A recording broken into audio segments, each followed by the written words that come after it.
안녕하십니까. 네, 하나님께서 민수기 말씀 통해서 많은 은혜 주셔서 감사합니다. 민수기 말씀이 어렵죠?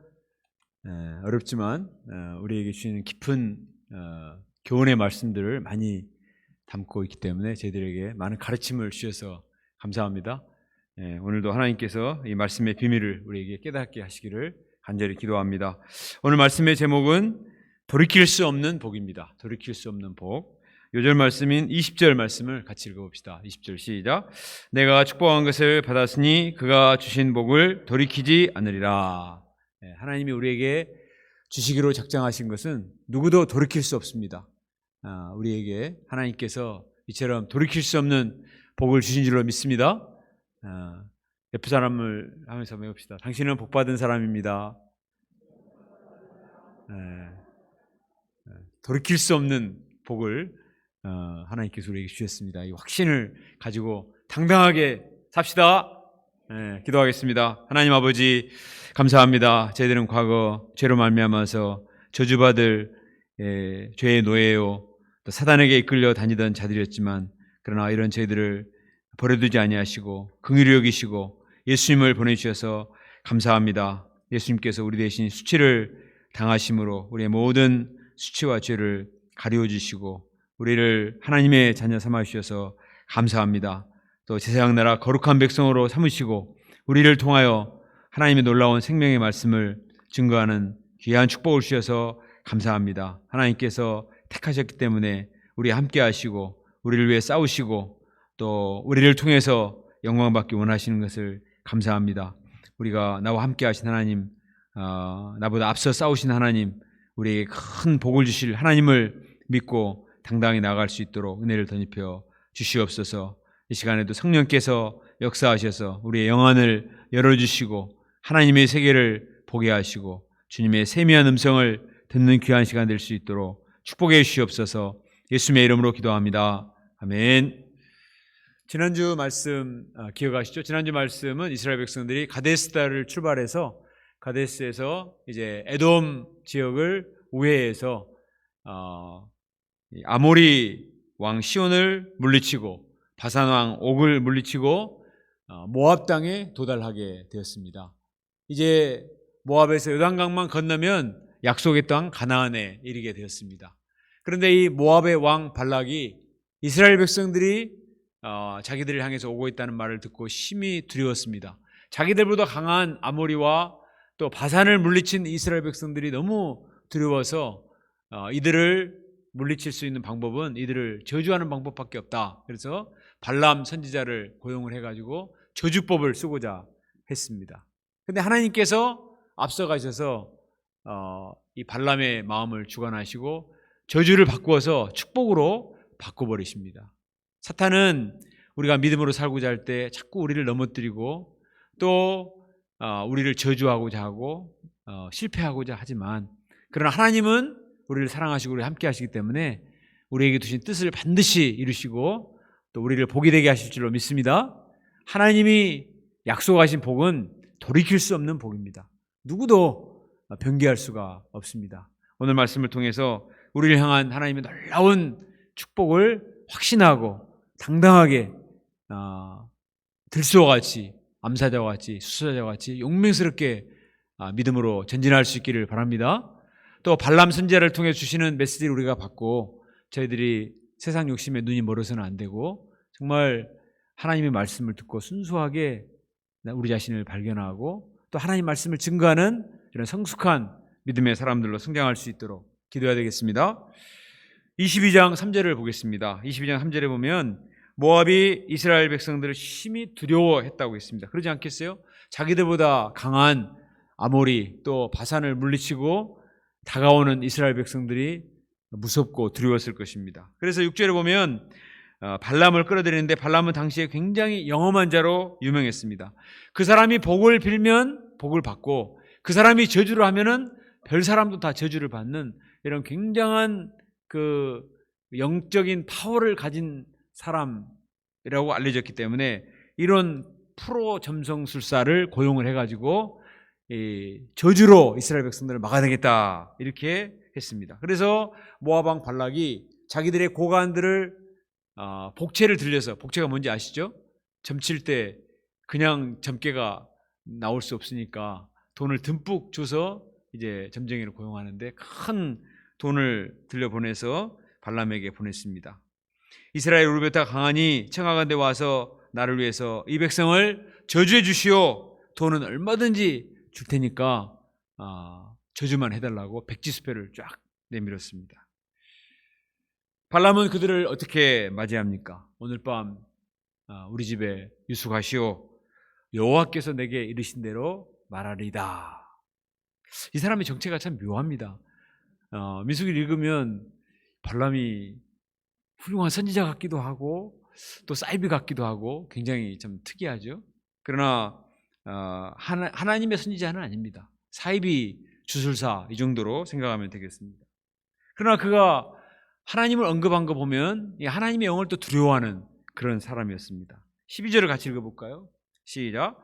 하나님이 발람에게 이르되 너는 그들과 함께 가지도 말고 그 백성을 저주하지도 말라. 그들은 복을 받은 자들이니라.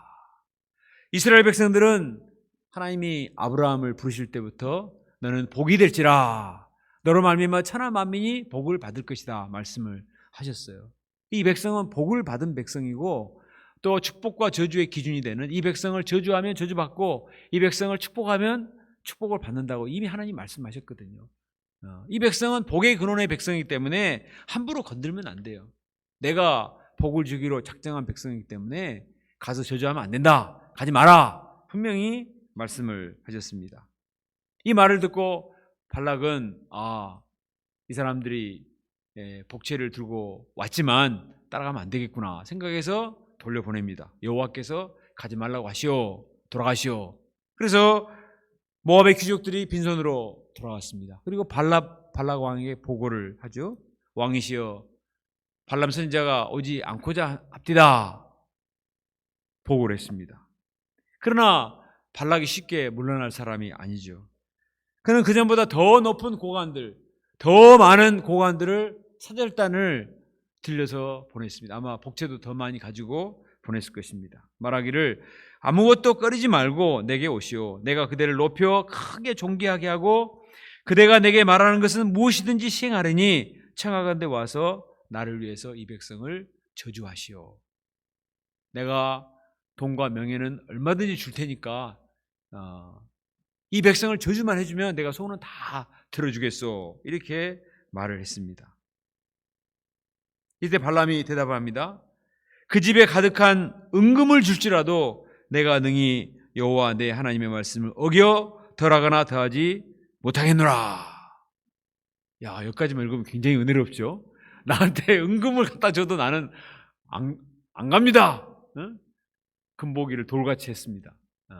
그렇게 하고 그냥 쫓아보내야 되는데 이 사람이 또 무슨 말을 하냐면은 이 밤에 여기 유숙하시오. 여호와께서 내게 무슨 말씀을 더 하시는지 모르겠어. 하나님이 또 가라고 하실지 모르니까 한번 하룻밤 또 이렇게 해봅시다. 이렇게 말을 했습니다. 이 말 속에는 이 사람의 마음속에 물질과 명예에 대한 탐심이 있다는 것을 말하고 있는 거죠. 하나님이 그걸 아셨습니다. 이 사람은 가지 말라고 해서 안 갈 사람이 아니구나. 그래서 말씀을 하세요. 일어나 함께 가라. 그러나 내가 내게 이르는 말만 할지어다 말씀하셨습니다. 허용은 하되 그러나 하나님이 주신 말씀만 전달을 해라. 이렇게 말씀하셨죠. 발람이 마침내 자가용 나귀를 타고 모압 고관들과 함께 출발을 합니다. 그런데 22절에 보니까 하나님이 진노하심으로 여호와의 사자가 그를 막고 섰습니다. 하나님이 기뻐하시지 않는 길이었어요. 하나님이 진노하심으로 여호와의 사자가 그를 딱 막고 섰습니다. 칼을 빼들고 서 있는 거예요. 그것을 나귀가 봤습니다. 여호와의 사자가 나타나서 칼을 들고 서 있으니까 얼마나 무서워요. 그래서 이 나귀가 길을 가야 되는데 갑자기 밭으로 선회를 해가지고 빠지는 거죠. 길이 아닌 곳을 가니까 이 발람이 너무 화가 됐습니다. 아니 왜 가던 길로 안 가고 밭으로 들어가느냐, 이놈아 정신 차려. 탁 철썩 쳤습니다. 그래서 계속 길을 가는데 이번에는 여호와의 사자가 더 좁은 길에서 딱 막아 섰습니다. 이때 나귀는 너무 두려웠습니다. 왜냐하면 칼을 들고 서 있는 여호와의 사자가 너무 가까운 곳에 있고 그냥 지나다가는 칼을 맞을지 모를 것 같아서 자기도 모르는 사이에 벽 쪽으로 피했는데 벽 쪽에 발람의 발이 그쪽에 있었기 때문에 발이 벽에 부딪혀서 아프고 피가 나게 된 거예요. 발람은 화가 났습니다. 아, 이놈은 나귀가 이게 노망을 했나, 왜 정신이 없나, 왜 이렇게 운전을 잘못하는가, 또 때리면서 정신 차려! 이렇게 말했습니다. 근데 조금 가다가 또 여호와의 사자가 더 가까이 오는 거예요. 그래서 이 나귀가 너무너무 두려워가지고 발람 밑에 납작 엎드려서 벌벌벌 떨고 있었습니다. 이것을 보고 발람은 더 화가 나서 도대체 뭐 하는 거야? 정신 차려라! 그리고 나귀를 또 때렸습니다. 그때 나귀가 입을 열어서 말을 하기 시작합니다. 성경에 짐승이 말하는 건 딱 두 번 나오거든요. 창세기에 뱀이 말하는 거하고 여기서 나귀가 말하는 거입니다. 하나님이, 그때는 사탄이 뱀의 입을 통해서 말하지만 여기서는 하나님이 나귀의 입을 통해서 말씀하세요. 내가 당신에게 무엇을 잘못했기에 3번이나 때리세요? 발람이 대답합니다. 네가 내 말을 거역하니까 때리는 거지. 내 손에 칼이 있었으면 너는 이미 죽었다 말했습니다. 이때 나귀가 말하죠. 주인님, 내가 일생 동안 당신을 모셔서 명을 어김이 없거늘 왜 때리십니까? 아니, 말 안 되니까 때리지. 나 지금 뭐 빨리 가야 되는데 빨리 운전해. 나귀는 정말 충성스러운 나귀였습니다. 한 번도 명을 거역함이 없는 그런 아주 1등 운전사였거든요. 그런데 지금 주인이 가고 있는 길이 가지 말아야 될 길을 가고 있기 때문에 막은 겁니다. 주인을 위해서 길을 멈춘 거예요. 베드로후서 2장 16절에 보면 나귀가 사람의 소리로 말하여 이 선지자의 미친 행동을 저지하였느니라 이렇게 말하고 있어요. 지금 발람 선지자가 미쳤습니다. 제정신이 아니에요. 돈에 미치고 명예에 미치고 탐심에 미쳐가지고 눈에 뵈는 게 없습니다. 그래서 하나님께서는 나귀를 통해서 사람의 소리로 말을 하게 하신 것입니다. 마침내 비로소 하나님께서 발람의 눈을 밝히셨습니다. 우리 31절을 같이 읽어볼까요? 31절 시작. 밝히심에 여호와의 사자가 손에 칼을 빼들고 길에 선 것을 보고 머리를 숙이고 엎드리니. 지금까지는 발람이 여호와의 사자를 전혀 보지 못했습니다. 나귀는 보는데 나귀는 분명히 여호와의 사자가 칼을 빼들고 서 있는 것을 봤습니다. 물어봅시다. 사람의 시력이 좋은가요? 나귀의 시력이 좋은가요? 나귀의 시력이 이렇게 좁습니까? 사람의 시력보다? 사람이 천하미물인 나귀도 눈을 떠서 보는데 당대의 최고의 주술사 천리안을 내다본다는 발람이 못 보고 있어요. 발람은 눈이 좋았을 것입니다. 아마 맑은 공기 가운데 살았기 때문에. 그러나 영적인 눈이 멀어서 미쳤기 때문에, 돈에 미쳐서 눈이 멀어버려서 자기 앞에 아무것도 안 보이는 거예요. 모압에 가면 자기에게 높은 지위가 주어지고 은금이 주어지고 그것만 막 상상하고 있기 때문에 아무것도 안 보였습니다. 쓰나미나 화산 폭발이 일어날 때요, 곤충이나 짐승은 별로 안 죽는데요. 왜냐하면 이런 쓰나미가 온다거나 또 태풍이 온다거나 또 화산이 폭발하는 그런 일이 일어나면 짐승들은 전조 증상을 느끼고 다 피한답니다. 미리 전파력을 가지고 어떤 걸 아는 거예요. 그런데 사람들만은 그걸 전혀 모르고 해변에서 막 놀다가 싹 쓸어서 많이 죽는다는 거예요. 인간이 얼마나 능력이 많고 지혜롭고 대단한 존재라고 자랑을 하고 하지만 그런 거 하나 알 수가 없습니다. 쓰나미가 언제 올지, 언제 화산이 폭발할지, 언제 폭풍우가 다가올지 알 수가 없어요. 시편 49편 20절에 존귀하나 깨닫지 못하는 사람은 멸망하는 짐승과 같도다 말하고 있어요. 인간이 얼마나 존귀한 존재입니까? 그러나 깨닫지 못하는 인간은 멸망하는 짐승과 같다. 짐승보다 못하죠. 이 경우에 보면. 하나님께서는 우리가 잘못된 길을 가고 있을 때 여러모로 경고를 하세요.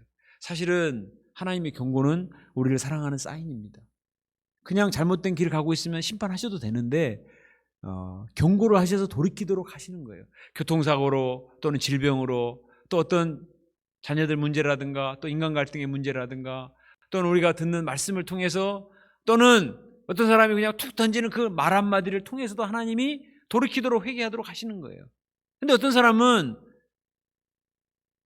그것을 민감하게 받아들이고 하나님이 나에게 엘로 카드를 내미시는구나 하고 회개하는 사람이 있어요. 그 사람은 굉장히 영적인 사람이고 소망이 있는 사람입니다. 근데 어떤 사람들은 그거를 모르진 않지만 우연의 일치일 뿐이야. 꼭 그렇게 생각할 필요 없어. 그리고 자기 고집을 굽히지 않은 사람이 있어요. 그것은 자기 마음의 욕심과 자기 생각이 너무나 강하기 때문에 그걸 놓지 않고 싶은 거예요. 그래서 계속 길을 가다가 화를 당하는 경우가 많이 있습니다. 이런 사람은 창세기의 롯과 같이 결국은 무서운 하나님의 징계를 받을 수밖에 없습니다.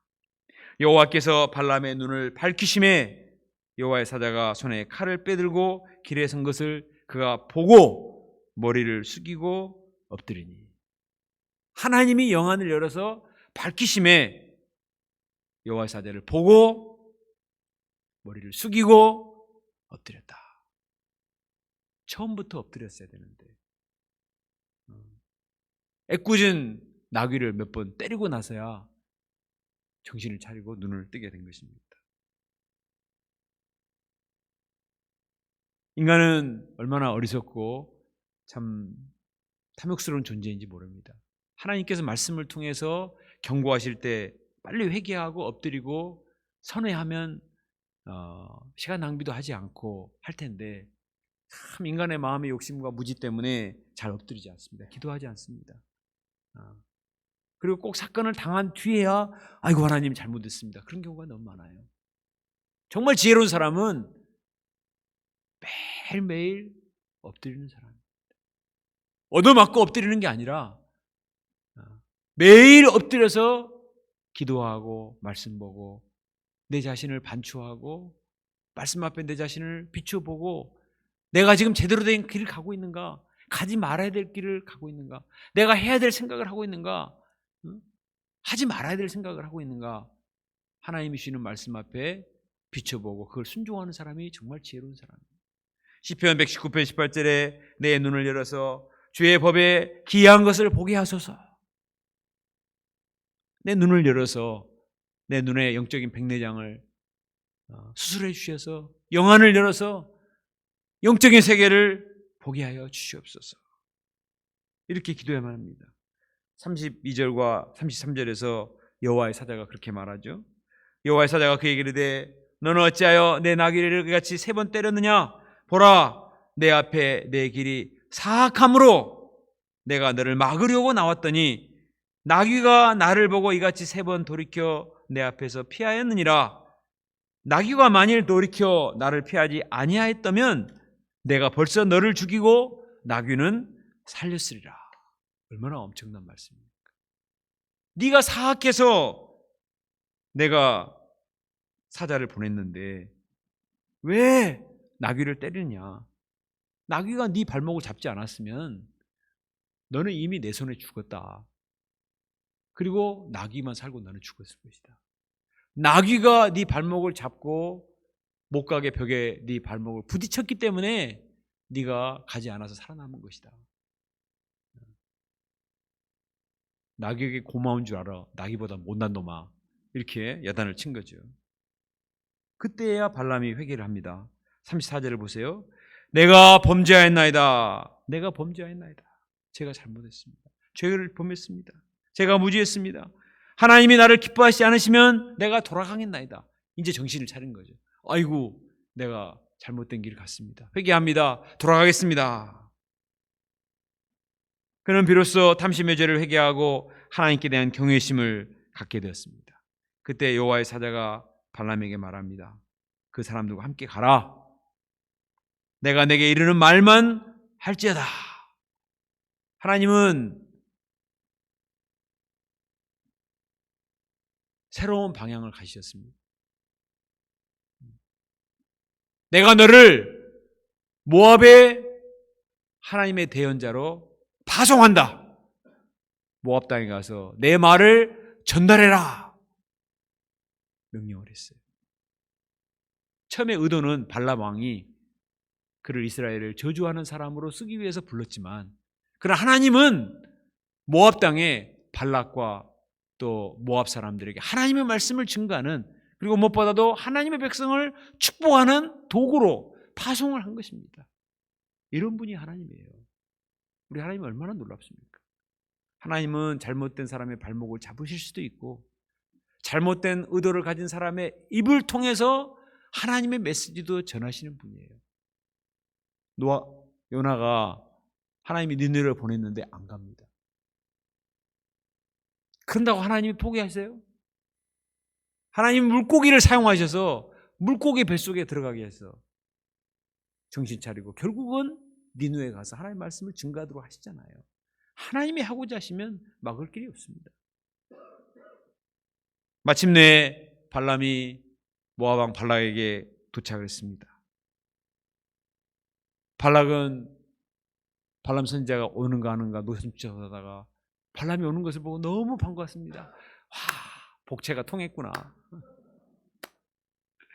아이고 왜 이제 오세요? 빨리 오세요. 우리 한번 잘해봅시다. 그리고 그냥 융숭하게 대접을 합니다. 그러나 발람이 말하죠. 저는 오늘 하나님이 내게 주시는 말씀만 합니다. 그러면서도 또 맛있는 건 다 받아 먹었습니다. 발락은 마침내 발람을 바알의 산당으로 인도를 합니다. 왜 바알의 산당에 인도를 했을까요? 바알은 모압 백성들이 섬기는 우상이기 때문에 바알 산당에 들어가서 바알의 정기를 받고, 여호와를 미워하는 바알 신의 정기를 받고 여호와를 섬기는 이스라엘 백성들을 마음껏 저주하라고 바알 신전으로 데리고 왔어요. 그런데 발람에게 임한 영은 바알의 영이 아니고 하나님의 영이었어요. 23장 4절 5절을 읽습니다. 23장 4절 5절 시작. 하나님이 발람에게 임하신지라 발람이 이르되 내가 7 제단을 쌓고 각 제단에 수송아지와 순양을 드러나이다. 여호와께서 발람의 입을 내 말씀을 주시며 이르시되 발람에게 돌아가서 이렇게 말할지니라. 보세요. 4절 5절 말씀의 주어가 전부 하나님입니다. 하나님이 발람에게 임하시고 여호와께서 발람의 입에 말씀을 주셨습니다. 바알이 발람에게 임하고 바알이 발람의 입에 말을 준 것이 아니고, 바알 신전인데 그 바알 신전에서 하나님의 영이 임하시고 하나님의 말씀이 발람의 입에 임했다. 이거 뭘 의미합니까? 하나님이 바알보다 훨씬 더 강하시다. 바알을 섬기는 바알 신전에조차도 하나님의 영이 뚫고 들어가서 임하시는 거예요. 우리 하나님이 가시지 못할 것이 없고 임하지 못할 사람이 없습니다. 하나님이 작정하시면 때와 장소를 가리지 않고 어떤 사람도 사로잡으시고 어떤 사람에게도 하나님의 말씀을 주시고 하나님의 영이 임하십니다.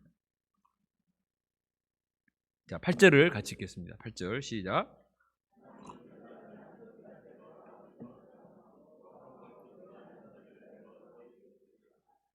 발람도 아마 놀랬을 거예요. 하나님의 영이 다 임해서 하나님의 영으로 가득하게 되니까 아무리 발락이 이 백성을 저주하라고 해도 하나님이 저주하지 않으신 사람을 내가 어떻게 저주할 수 있으며 하나님이 꾸짖지 않는 사람을 내가 어떻게 꾸짖을 수 있겠습니까? 이렇게 말을 했습니다. 발락이 아무리 돈으로 매수하고자 해도 소용이 없었던 것이죠. 하나님이 축복하고자 작정하시면 누구도 건들 수가 없습니다. 로마서 8장 31절 그런즉 이 일에 대해 우리가 무슨 말하리요? 만일 하나님이 우리를 위하시면 누가 우리를 대적하리요? 하나님이 우리를 위하시면 누가 우리를 대적하리요? 사망이나 생명이나 높은 것이나 깊은 것이나 천사들이나 권세자들이나 그 어떤 것도 하나님의 사랑에서 우리를 끊을 수 없느니라 말하고 있죠. 로마서 8장 후반부에 보면 하나님이 우리를 위하시면 누가 우리를 대적하리요? 그 어떤 것도 하나님의 사랑에서 우리를 끊을 수 없느니라 말하고 있습니다. 이 세상은 사탄 마귀가 오글거리고 있습니다. 어떻게 해서든지 택한 백성을 미혹하고 넘어뜨리고자 하죠. 저주하려고 발악을 합니다. 그러나 하나님이 우리를 택하셨기 때문에 결코 사탄이 이길 수 없습니다. 우리는 우리를 향한 하나님의 사랑과 하나님의 능력을 확신해야 되겠습니다. 하나님이 우리 편이시다. 하나님이 나와 함께 하신다. 9절에 보면 발람은 이스라엘 백성들을 이렇게 축복합니다. 이 백성은 홀로 살 것이라 그를 여러 민족 중에 하나로 여기지 않으리로다. 이스라엘 백성들은 홀로 사는 백성이다. 여러 민족 중에 하나로 여기지 않는다는 것입니다. 지금 북경에서 올림픽이 이루어지고 있습니다. 여러 민족이 겨루고 있습니다. 금메달을 따기 위해서 겨루는데 정말 실력 차이가 종이 한 장 차이예요. 그렇지 않습니까? 인간이라는 똑같은 조건 속에서는 사실은 우리가 생각할 때는 금메달 이렇게 하지만 뭐 금메달부터 10위권 뭐 별로 차이가 없습니다. 사실은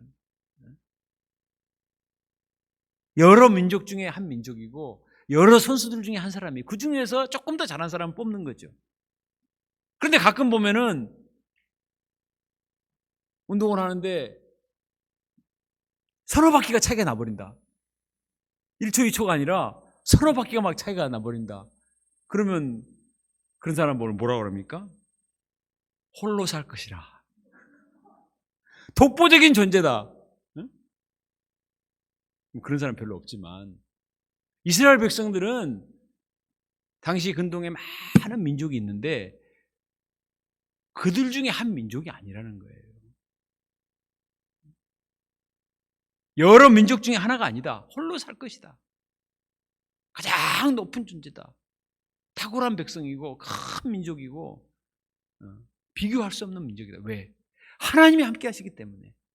이스라엘 백성 자체가 대단한 게 아니에요. 그들이 믿는 하나님이 홀로 하나이신 하나님이시기 때문에 모든 신 중에 가장 뛰어나신 신. 하나님이 어떤 때는 금메달 땄는데 어떤 때는 은메달 따시고 어떤 때는 또 예선 통과도 못하는 그런 하나님이 아니에요. 하나님은 유일하신 하나님이시고 살아계신 하나님이시고 전능하신 하나님이시고 창조주 하나님이시기 때문에 그 하나님을 믿는 이스라엘 백성들은 홀로 살 것이라. 여러 민족 중에 하나로 여기지 않을 것이다. 이런 백성을 어떻게 저주하느냐 이거예요. 큰 코 다치죠. 10절에 보면 야곱의 티끌을 누가 능히 세며 이스라엘 4분의 1을 누가 능히 셀고 나는 의인의 죽음을 죽기 원하며 나의 종말이 그와 같기를 바라노라. 야곱은 이스라엘을 가리키는데 이스라엘 백성들의 숫자가 티끌처럼 많다는 것입니다. 그런데 사실 산술적인 숫자는 많은 게 아니에요. 그러나 이들은 일당 백이고 일당 천이기 때문에 비교할 수가 없다는 것입니다. 티끌처럼 많은 거예요. 감히 셀 수도 없어요. 여기서 의인은 이스라엘을 가리킵니다. 하나님의 택한 의인이기 때문에 사이비 선지자인 자기도 사실은 이런 의인 이스라엘 백성들 같이 살다가 죽기를 원한다는 거예요. 죽으면 다 심판을 받는다는 걸 아는데 다른 사람을 속이고 사기꾼 점쟁이로 살다가 많은 복제도 받았겠지만 이 사람은 느꼈을 거예요. 이렇게 살다가 죽으면 심판받는다는 걸 알았을 겁니다. 그래서 자기도 회개하고 하나님 믿고 이스라엘 백성들처럼 의인으로 살다가 죽기를 원한다. 사실은 나의 종말이 이스라엘 백성들과 같이 되기를 원한다. 이렇게 말하고 있습니다.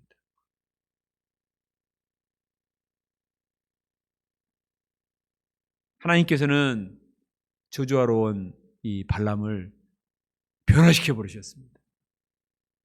그리고 그의 입을 통해서 하나님 믿는 이스라엘 백성들이 얼마나 대단하고 위대한 백성인가를 그 입을 통해서 증거를 하시는 것입니다.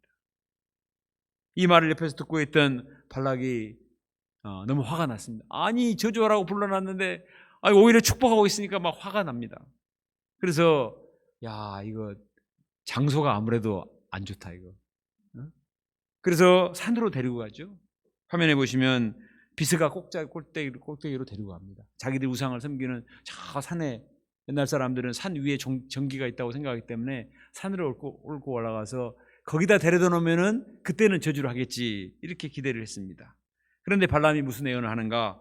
22절부터 24절을 같이 읽어봅시다. 자, 시작.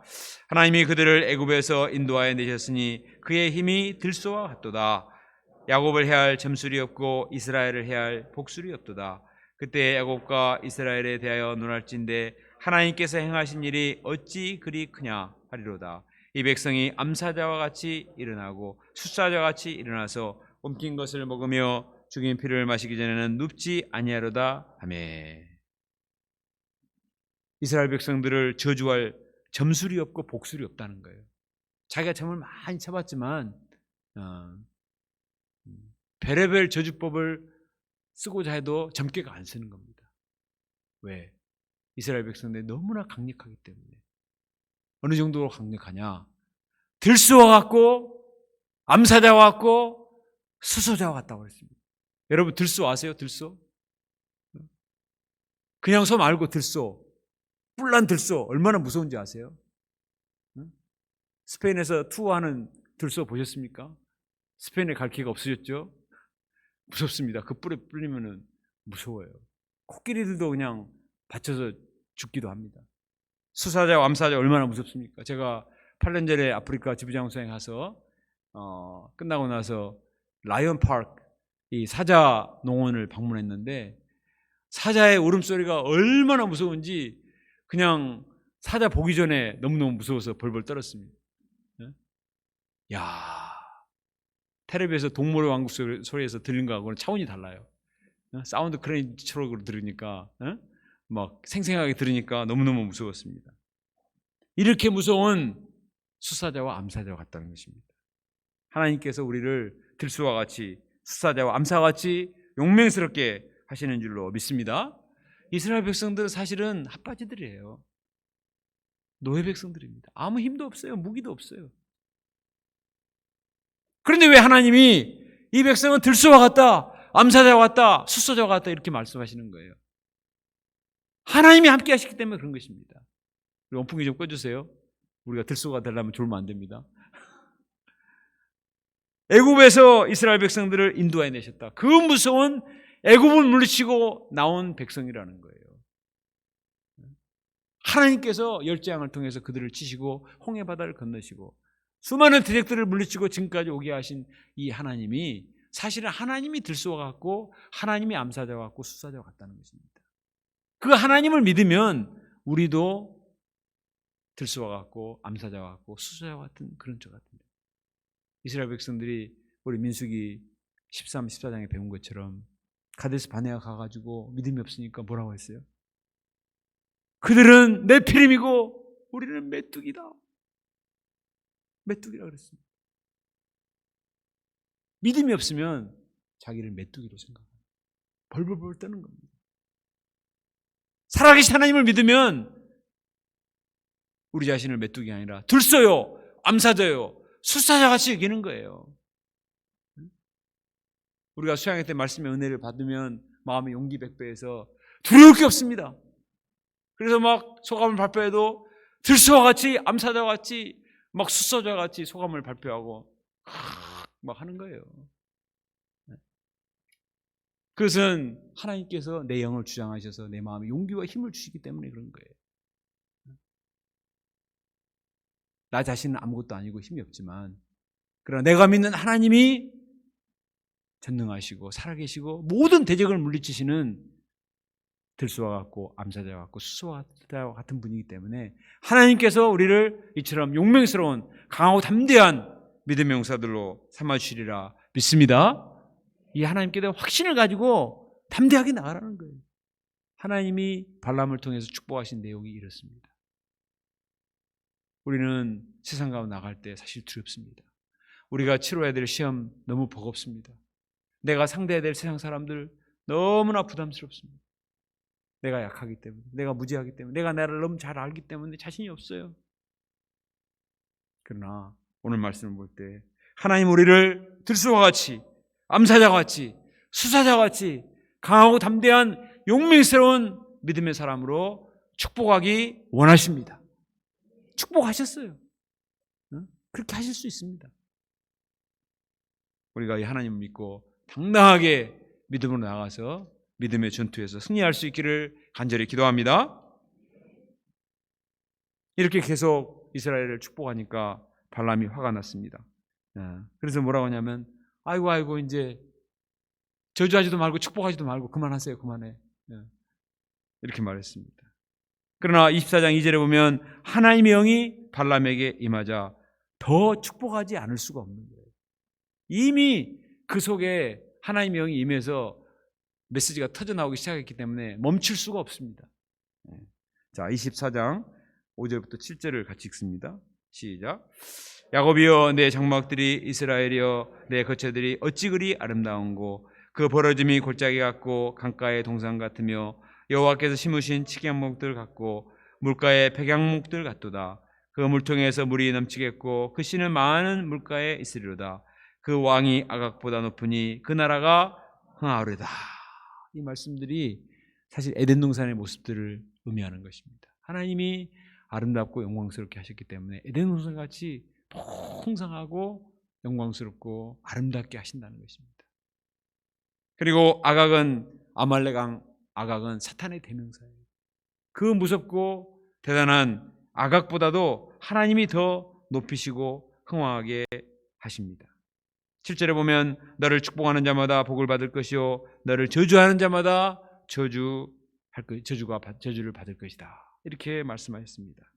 창세기 12장 3절에서 하나님이 아브라함을 부르실 때 너를 축복하는 자는 축복하고 너를 저주하는 사람은 내가 저주하겠다. 하나님이 그 약속을 주셨는데 다시 한번 이 약속의 말씀을 주셨습니다.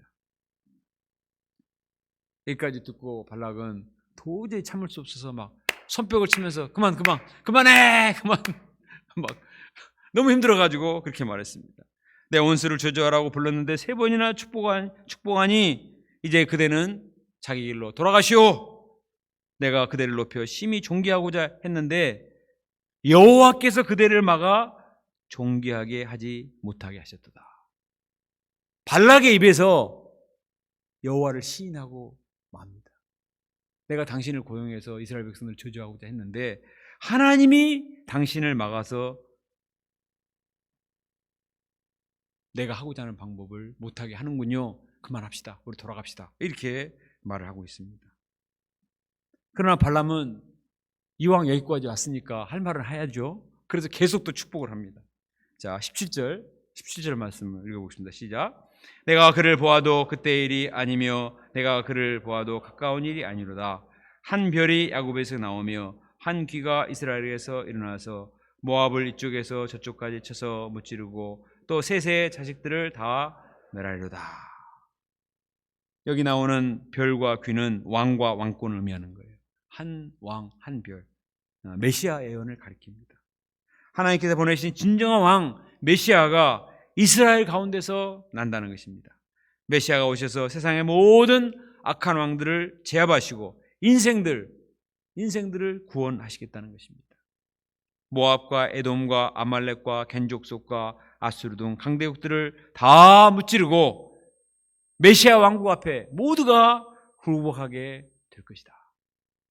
당시의 근동의 모압, 에돔, 암몬, 아말렉, 겐, 아수르, 또 바벨론, 페르시아 너무너무 무서운 나라들이고 남쪽의 애굽도 얼마나 무서운 백성이에요. 거기에 비하면 이스라엘 백성들은 아무것도 아니에요. 정말.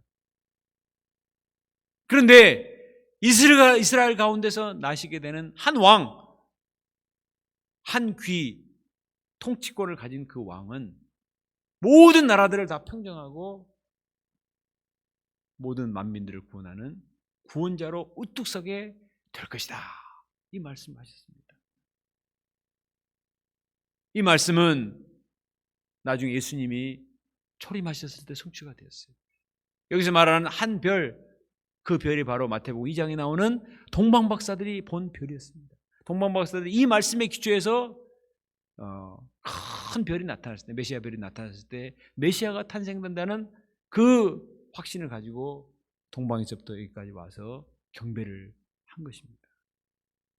그리고 예수님께서 말구에서 태어나셨지만 그 예수님은 수많은 병자들을 고치고 생명의 말씀을 증거하시고 죽은 자도 살리시고 마침내는 우리의 죄를 짊어지고 십자가에 죽으셨습니다. 그래서 우리의 죄 문제를 해결하시고 죽은 자 가운데서 부활하셔서 우리의 죄와 죽은 문제를 해결하셨습니다. 사탄 마귀의 머리를 박살내시고 왕의 왕이요 주의 주가 되셨습니다. 이 예언의 말씀은 빈 말씀이 아니고 성취가 되었어요. 예수님의 초림을 통해서. 그리고 장차 예수님이 오셔서 예수님이 재림하셔서 모든 사탄 마귀의 존재를 다 불못에 던져버리고 새하늘과 새 땅 가운데 새로운 역사를 창조하게 될 것입니다. 우리는 그 영광에 참여하게 될 거예요.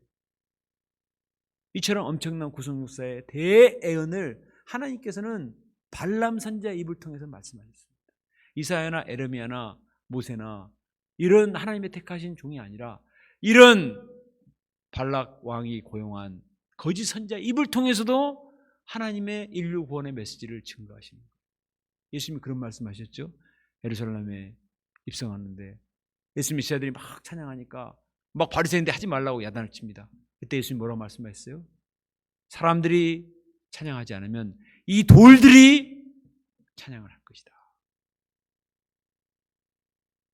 하나님은 하나님의 구원 역사를 위해서 누구든지 들어쓰세요.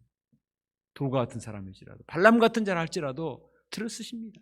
부직경해갖고 정말 보리떡 같은 우리도 다 쓰셔서 하나님의 구원 역사를 이루실 줄로 믿습니다. 이것이 하나님의 구원 계획이기 때문에 이것은 누구도 변개할 수 없습니다.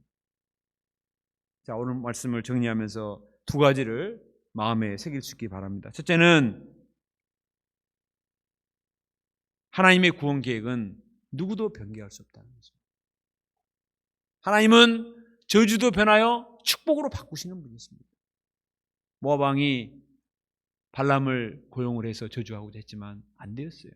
하나님이 이스라엘 백성들과 함께 하시기 때문에 하나님이 발람도 쥐고 계시고 모든 영을 다 쥐고 계시기 때문에 하나님의 뜻을 막을 수가 없습니다. 우리가 축복의 내용을 살펴볼 때 이스라엘 백성들이 얼마나 강력하고 얼마나 번성하게 되고 영광스럽게 되는가. 이건 빈 축복이 아니에요. 빈 말이 아니고 나중에 여호수아에서 보면 그대로 드러납니다. 요단강을 건너서 여리고를 정복하고 아이성을 정복하고 이 가나안 땅에 모든 족속들의 왕을 다 물리치고 그 땅에 정착하는 걸 통해서 실제로 이루어져요. 정말 들소와 같이, 정말 수사자 같이, 정말 암사자 같이 되는 겁니다. 그리고 마침내 다윗 왕국을 건설하고 또 예수님이 오셔서 구원 역사를 이루시지 않습니까? 하나님의 역사는 반드시 이루어집니다. 그리고 예수님을 통해서 성취되었고 지금도 이루어지고 있습니다. 신명기 23장 3절로 5절에 모압 사람은 발람에게 뇌물을 주어 너희를 저주하게 하려 하였으나 내 하나님 여호와께서 너를 사랑하심으로 내 하나님 여호와께서 발람의 말을 듣지 아니하시고 내 하나님 여호와께서 그 저주를 편하여 복이 되게 하셨나니. 아무리 뇌물을 주고 고용을 했어도 하나님이 이스라엘 백성들을 사랑하시기 때문에 여러분 이스라엘 백성들이 지금까지 민수기 살펴본 것처럼 사랑받을 만한 백성들이 아니에요. 하나님 불신하고 원망하고 불평하고 수많은 문제를 일으켰잖아요. 그럼에도 불구하고 하나님은 그들을 사랑하십니다. 그들을 선택하셨기 때문에 지명하여 부르셨기 때문에 하나님이 계획하셨기 때문에 사랑하시는 거예요. 우리는 내가 그래도 영적인 투쟁을 할 때는 좀 자신이 있어요. 하나님이 도와줄 것이다. 근데 맨날 헤매고 문제가 있으면 하나님이 나와 함께 하시지 않을 것 같아요. 그래서 약해져요. 그러나 오늘 말씀을 보면 하나님이 사랑하셨다고 했습니다. 하나님이 우리를 사랑하십니다. 믿으십니까? 조건 때문에 사랑하는 게 아니에요. 무조건적인 사랑하십니다. 하나님이 우리를 사랑하시고 하나님께서 발람의 말을 듣지 않고 사탄의 말을 듣지 않고 하나님께서 저주를 복으로 바꾸셔서 당신의 구원 역사를 이루십니다. 이 하나님은 지금도 한없이 부족한 우리를 선택하시고 우리를 사랑하시고 우리를 통해서 구원의 역사를 이루시리라 믿습니다. 창세전부터 계획하시고 아브라함을 부르실 때부터 언약을 맺으시고 또 구원 역사를 이루어오신 하나님이 우리에까지 이르셨어요. 그리고 여기서 끝나지 않고 앞으로 더 놀라운 구원의 역사를 이루기를 원하십니다. 그 하나님의 구원 역사에 우리가 주인공이라는 사실을 확신하고 아무리 대적들이 무섭고 대단할지라도 하나님 우리를 들소와 같이 암사자와 같이 수사자와 같이 용맹스럽게 하셔서 우리에게 반드시 승리를 주실 것을 믿고 당당하게 믿음으로 나아갈 수 있기를 간절히 기도합니다. 두 번째, 발람 선지자를 통해서 배우는 바는 탐심의 눈이 가려져서는 안 된다는 것입니다. 발람이 자기를 소개하는 내용이 두 번 반복되어 나오는데 24장 3, 4절 15, 16절에 보면 이렇게 되어 있습니다. 눈을 감았던 자, 하나님의 말씀을 듣는 자, 지극히 높으신 자의 지식을 아는 자, 전능자의 환상을 보는 자, 엎드려서 눈을 뜬 자, 이렇게 소개를 하죠. 자기가 탐심 때문에 눈이 감았던 사람이다. 그러나 하나님의 말씀을 들었던 자이다. 지극히 높으신 하나님의 지식을 알게 된 자, 전능자의 환상을 보게 된 자, 엎드려서 눈을 뜬 자. 엎드리면 잘 안 보이잖아요. 근데 아이러니하게도 엎드렸을 때 눈을 뜬 거예요. 깨졌을 때, 겸손하게 됐을 때, 나귀를 통해서 훈련을 받았을 때 눈을 떴다는 것입니다. 엎드려서 눈을 뜬다. 우리가 정말 영적인 눈을 뜨기 위해서는 엎드려야 됩니다. 말씀 앞에 엎드리고 엄위하신 하나님 앞에 엎드리고 엎드려서 기도할 때 눈의 비늘이 벗겨지고 영안이 열려서 하나님의 세계가 보이고 주님의 세미한 음성이 들리고 하나님의 비전이 보이는 거예요. 사도 바울은 과거에 우리가 아는 대로 자기와 교만과 탐심으로 가득했습니다. 자기는 대단한 존재라고 생각했지만 그래서 예수 믿는 자를 막 잡아 죽이고 이렇게 했지만 사실은 얼마나 교만한 사람이었어요. 그런데 하나님이 부활하신 예수님을 보내셔서 말에서 거꾸로져서 엎드려지게 하셨습니다. 그때 눈이 멀어버렸어요. 근데 하나님께서 눈의 비늘을 벗기시고 영안이 열리게 하셔서 예수님이 얼마나 놀라우신 분인가. 예수님 안에 있는 지혜와 지식의 보화가 얼마나 놀라운가. 그리스도 안에 있는 지식이 가장 고상함을 알게 되었습니다. 그때 사단의 똘마니가 되어서 저주하던 하나님의 백성들을 귀히 여기고 사랑하고 그들을 위해서 눈물로 기도하는 사랑의 사도요 말씀의 종이 되었습니다. 신약 성경에 12권을 짓는 정말 하나님 나라의 비밀을 깨닫는 놀라운 하나님의 종이 된 것입니다. 에베소 1장 17절로 19절에서 이렇게 외쳤습니다. 우리 주 예수 그리스도의 하나님 영광의 아버지께서 지혜와 계시형을 너에게 주사 하나님을 알게 하시고 너희 마음의 눈을 밝히사 그의 부르심의 소망이 무엇이며 성도 안에서 그 기업의 영광의 풍성함이 무엇이며 그 힘의 유력으로 역사하심을 따라 믿는 우리에게 베푸실 능력의 지극히 크심이 어떠한 것을 너에게로 알게 하기를 구하노라. 한 문장이에요 이게. 하나님께서 지혜와 계시형을 주셔서 삼위일체 하나님의 영광을 보게 하소서, 이런 내용입니다. 우리 인간은 오늘날 물질과 쾌락과 명예의 눈이 멀어서 봐야 될 것을 보지 못하고 헛된 것만 보고 발람같이 살아요. 바울도 그랬다는 겁니다. 그러나 하나님께서 지혜와 계시형을 주셔서 우리의 눈을 열어서 성부 하나님의 영광과 성자 하나님의 그 은혜와 성령 하나님의 놀라우심을 보게 하여 주옵소서. 그때 우리는 사도 바울과 같이 고백할 수 있습니다. 이 세상의 모든 것이 얼마나 배설물과 같이 하찮은 것인가, 사도 베드로와 같이 풀의 꽃과 같이 험한 것인가를 알게 되고 예수님 안에 있는 지혜와 지식의 보화, 가장 뛰어난 그 영광을 볼 수가 있습니다. 그리고 이 영광스러운 복음을 증거하는 복된 삶을 살 수가 있는 거예요. 지난주에 관악오브의 정아브라함 목사님께서 제게 책을 한 권 보내주셨는데, 과거에 판사 생활을 하시다가 이제 은퇴를 하시고 본인의 인생 소감과 또 본인이 썼던 그 기억에 남는 메시지들, 그리고 자기 주변에 친한 분들의 인생 스토리를 적어서 이렇게 보내셨는데, 제가 읽어보니까 굉장히 감동이 되었습니다. 여러분들의 스토리가 많이 나오는데 그 중에 정아브라함 목사님의 친구분이신 LA 센터의 김이삭 선교사님의 그 인생 테스트모니가 거기 자세히 실려 있었습니다. 김이삭 선교사님도 검사 생활을 하시다가 이분은 예수님 만나고 나서 너무나 참 뜨거워서 그 주님을 향한 사랑과 양들을 먹이고자 하는 심령이 뜨거워서 그렇게 전도하기를 원하고 또 일대를 하는 것을 좋아했습니다. 근데 검사 생활이 너무나 바빠가지고 피신 갈 시간이 없고 또 일대를 할 시간이 없어서 그냥 사표를 내버립니다. 검사 되기 얼마나 어려운데 사표를 내버리고 그냥 일반 기업에 취직을 합니다. 그래서 이제 현대에 들어가게 됐는데, 이분이 현대 비서실에 근무를 하면서 정주영 회장의 해외 당시에 이제 해외 많은 그 프로젝트에 계약을 하고 하지 않습니까? 법률 상담 그런 변호사가 됩니다.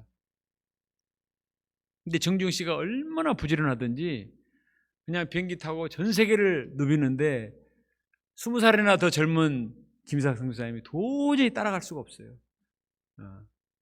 그리고 너무나 회의가 많고 밤낮 없이 일하기 때문에 일대를 할 시간이 없는 거예요. 자기는 일대를 하고 양들을 치려고 검사를 그만두고 직장 생활을 했는데, 아니 더 바쁘니까 사표를 내버립니다. 거기도 사표를 내고 나는 선교사로 가야 되겠다. 로스쿨 지원해서 이제 선교사로 가고자 결단을 했습니다. 근데 선교사로 나가고 다 준비가 됐는데 같은 직장에 근무하던 한 선배가 가상이 여겨가지고 이 사랑하는 후배에게 강남의 노른자의 땅을 알아봐주면서 이 땅을 계약을 해라 이렇게 얘기를 해줘요. 그 땅이 어디냐? 강남 테헤란로 지금 포스코 본사 건물 바로 옆에 있는 500평짜리 땅이었어요. 듣기만 해도 막 군침이 돌죠. 그리고 계약을 다 했습니다. 근데 떠나려고 하는데 아무래도 마음에 걸리는 거예요. 내가 선교사로 가서 믿음으로 살고자 할 때 분명히 이거를 의지하는 마음이 있으면은 걸림이 될 것이다 생각을 하고 계약을 파기를 시켜버립니다. 그 선배는 너무나 기가 막힌 거예요. 내가 후배를 생각해서 이런 호의를 해주면은 정말 복채를 싸들고 와서 고맙다고 해야 될 사람인데 해버리니까 너무 이해를 할 수가 없죠. 그리고 그분은 가서 본인은 신문 배달하고 사모님은 핫도그를 구워가지고 아르바이트를 하면서 법대 공부를 하고 개척역사를 이룹니다. 그때는 LA에 센터가 없었어요. 80년대 초반에 가서 둘이 개척을 시작을 했습니다. 어렵게 공부하면서 아이들 키우면서 개척역사를 이루었습니다. 근데 하나님이 그 진심을 축복하셨어요. 그래가지고 LA 지역에 많은 선교사들이 오게 하시고 또 양들을 보내셔가지고 지금 미국 서부에 많은 지부들이 개척이 되었습니다. 150명, 200명까지 예배가 올라간 적이 있었고, 또 하나님께서 LA 다운위에 1000평이 넘는 땅을 허락해 주셔서 거기에 센터를 짓고 또 복음 역사를 섬기도록 하셨습니다. 물론 LA의 1000평 땅은 비싼 땅은 아니에요. 그 나라는 넓은 나라이기 때문에. 그러나 평수가 중요한 것이 아니고 자기의 인생을 정말 가장 소중한 진리의 보화 되신 예수님을 증거하는 일에 국내에서도 선교지에서도 마음껏 쏟아붓고 후배들을 이렇게 돕고 현지들 섬기고 또 이제 연세가 되셔서 은퇴하시고 자기는 비워주고 또 다른 데로 가셨어요. 여러분이 그런 제안을 받았으면 여러분은 어떻게 하겠습니까? 저도 자신이 없습니다, 솔직히. 그러나 정말 눈을 감았던 자, 눈을 떠서 환상을 본 자, 엎드려서 눈을 뜬 자, 보아 대신 예수님을 만난 자, 그런 사람은 이렇게 할 수가 있는 거죠. 우리가 아는 대로 오늘날 현대인들은 얼마나 정말 탐욕에 굶주려 있습니다. 수단 방법을 가리지 않고 쌓고 누리고자 합니다. 그러나 누가복음 12장에 나오는 어리석은 부자처럼 많이 늘려서 많이 쌓아두었다 한들 하나님이 어느 날 오늘 밤 내 영혼을 내가 찾으리니 내 것이 네 것이 되겠느냐. 실제로 그런 경우 많이 보잖아요.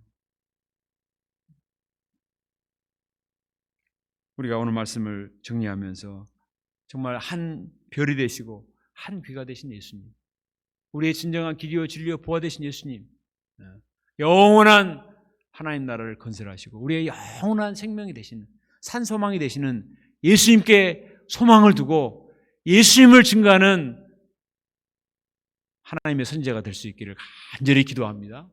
세상 사람들은 할 수 있는 대로 촌음을 아껴서 자기의 유익을 위해서 돌아다니지만 우리는 한 양을 얻기 위해서 캠퍼스에 전도하러 가고 일대일을 하고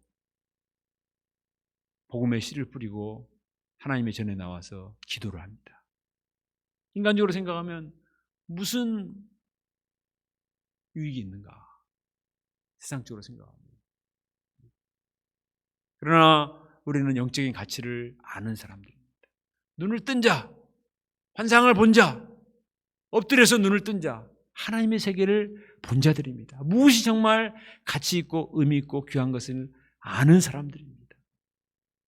그러나 우리가 인생을 살면서 이런저런 유혹으로 받아서 눈이 가려질 때가 얼마나 많습니까?